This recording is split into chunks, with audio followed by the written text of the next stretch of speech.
To get a handle on editing, you have to have handles.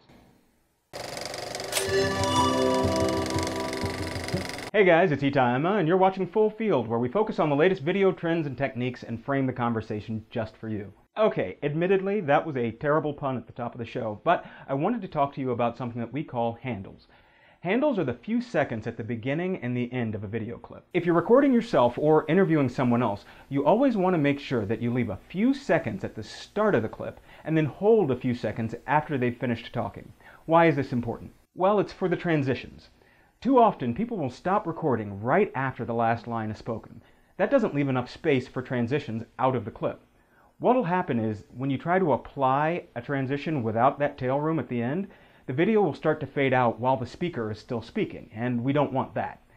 Equally as often, the speaker will say their last line and then immediately turn and walk off camera or say something that's not related to the script. Again, this is going to make for a bad transition. I like to count people down at the start of a take. When I'm working behind the camera, I'll say something like 3, 2, or I'll just call action.